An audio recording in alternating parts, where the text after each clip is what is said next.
Trovadores, quisiera pedirles que por favor vayan a seguir la página de mi querida amiga Anaí Veloz, escritora del siguiente relato que van a escuchar, de su página Historias Macabras para No Dormir Oficial. Mi amado esposo, tuve la dicha de tener al hombre más maravilloso del mundo a mi lado, aunque solo fue por poco tiempo. Le agradezco a Dios por haberlo puesto en mi camino. Me casé con Jairo cuando apenas había cumplido los 18 años. Te juro que desde ese día hasta el día de su muerte nos amamos intensamente, aunque debo confesarte que no fue nada fácil, pues al ser tan jóvenes, la inexperiencia nos hizo cometer varios errores, hasta que poco a poco fuimos saliendo adelante. Jairo siempre fue un hombre muy trabajador y trataba de darnos lo mejor a nuestro hijo y a mí. Llevábamos 6 años de casados cuando llegó con la maravillosa noticia que por fin le darían su casa. Yo, llena de orgullo, lo felicité y le dije que era el primero de muchos triunfos que vendrían, a lo que él me respondió con lágrimas en los ojos que el mayor logro que había tenido él era haber formado una maravillosa familia conmigo. Después de besarme tiernamente, dijo que festejaríamos cenando unos taquitos de Don Beto, que mientras él iba por la cena yo me encargaría de bañar al niño, y así lo hice. Estaba desvistiendo a mi hijo cuando tocaron fuertemente a la puerta. Volví a vestir a mi hijo y me apresuré a abrir, solo para recibir la peor noticia de mi vida, pues habían llegado a avisarme que un maldito borracho había atropellado a mi esposo. Juro que en ese momento sentía morir, pues se me hacía imposible creerlo, pues hacía algunos minutos estaba bien. Me fui de inmediato al hospital y en el camino pude escuchar un susurro que decía mi nombre. Eso no me dio muy buena espina y mis presentimientos se acrecentaban conforme me acercaba al hospital. Al llegar los médicos me dijeron que hicieron todo lo posible, pero que lamentablemente había perdido la vida. Al escuchar las palabras del doctor me desmayé. Afortunadamente hubo personas que se encargaron de mi hijo en lo que volví a reaccionar. Me fui a mi casa con el corazón destrozado y durante el camino mi niño no paraba de reír o balbucear como lo hacía con su padre.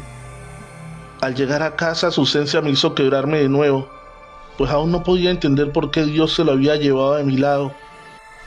Cuando mi hijo se quedó dormido me metí a bañar, ya que el día siguiente sería un día aún más duro, pero al salir de la regadera pude ver una mano pintada en el espejo. Creí que era la forma de despedirse de mi esposo. Tomé una de sus camisas favoritas y me la puse. Te juro que me hacía sentir como si él me abrazara. Me recosté en la cama y a los pocos segundos sentí como alguien se sentaba al lado mío. Jairo, ¿eres tú, mi amor?, preguntaba a la nada. Dame una señal de que estás aquí. Y un golpe tenue se escuchó en mi mesita de noche. Ahí supe que él me escuchaba y que sería el método para comunicarnos, y así lo hicimos. Después de que llegué del funeral me senté en mi cama y comencé a preguntar: ¿sigues aquí, Jairo? Y se escucharon 2 golpes. Eso me hacía sentir una paz enorme.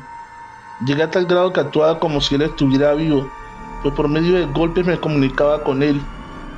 Pero al pasar el tiempo mi hijo comenzó a enfermar al igual que yo. Perdimos bastante peso y nuestra piel comenzaba a volverse terrosa. Acudimos al médico, pero no encontraba la razón de nuestros malestares. Hasta que un día mi madre, cansada de ver nuestro deterioro físico, nos llevó con doña Eulalia, una viejita que hacía limpias.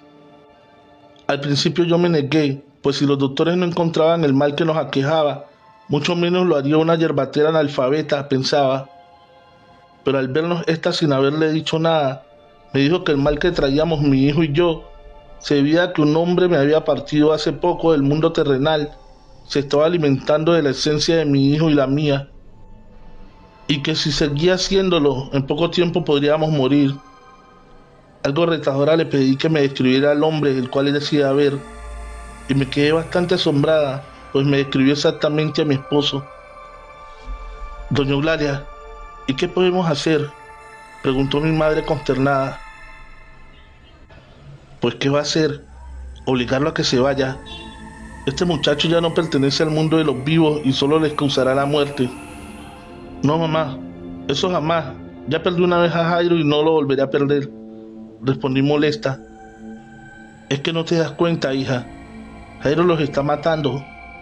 No, él solo nos cuida, como me lo prometió. ¿Vas a permitir que tu hijo muera por una promesa que ya no tiene ningún valor? Pues sí, eso es lo que tiene que pasar para estar juntos. Pues sí. Estaba tan cegada y tan aferrada a mi esposo que prefería morir poco a poco antes de dejarlo. Pasaron los días y cada vez enfermábamos más, pero me mantenía tranquila el hecho de saber que pronto estaríamos con mi amado esposo. Mi madre volvió a ir con doña Eulalia y le pidió que nos ayudara aún en contra de mi voluntad. Esta trató de negarse en un principio, pero al ver a mi madre tan afligida cedió. Le pidió que trajera una foto de mi esposo y algún objeto que hubiera pertenecido a él, y que regresara por la tarde, y así lo hizo. Fue a mi casa con el pretexto de ver cómo estábamos y me pidió que fuera a la tienda a traerle un refresco, pues verme en tan mal estado la había hecho sentirse mal. Me fui inmediato a la tienda, tiempo que aprovechó para robar la foto y una camisa de Jairo. Al llegar a casa mi madre ya no estaba, y eso me preocupó bastante. Así que agarré a mi hijo y cuando iba a salir, la puerta se cerró de golpe. ¿Qué pasa, Jairo? Mi mamá me necesita, le gritaba enfurecida, pero la puerta jamás se abrió. Cuenta mi mamá que al entregarle la prenda y la foto a doña Eulalia, esta sacó una pequeña cajita que tenía unos caracoles. Los lanzó al suelo y esta palideció al instante. Le pidió a mi mamá que corriera a mi casa, pues ella veía que mi hijo y yo estábamos en peligro de muerte. Mi madre salió a toda prisa y comenzó a tocar fuertemente mi puerta, pero al ver que no respondía, quebró un vidrio para intentar abrir la puerta, pero un fuerte ardor hizo que sacara el brazo de inmediato, y vaya sorpresa que se llevó, pues su brazo estaba totalmente lleno de sangre con 3 enormes aruñones. Por el amor de Dios, ¡ayuda!, gritaba mi madre desesperada. Un hombre que iba pasando se detuvo y al preguntarle qué era lo que estaba pasando, mi madre le respondió que mi casa olía mucho a gas y que nosotros no respondíamos. En ese momento el hombre se quitó la playera, la enredó en su brazo y metió la mano para abrir la puerta, ya que en ese punto vecinos y curiosos llegaron a ayudarnos y entraron de inmediato para sacarnos cargado a mi bebé y a mí, que estábamos inconscientes. Al despertar le conté lo sucedido a mi mamá. Le dije que Jairo había cerrado la puerta y que vi claramente cómo las perillas de la estufa se movían para dejar escapar el gas, y al intentar cerrarla, este me había lanzado con gran fuerza, sin importarle que tuviera el bebé en mis brazos.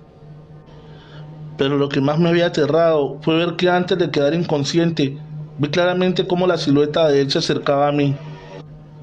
Mi madre me escuchó en silencio para después decirme que era hora de dejarlo partir, pues él no descansaría hasta matarnos. Llena de tristeza, no me quedó más que aceptar, pues me había dado cuenta de lo que Jairo era capaz.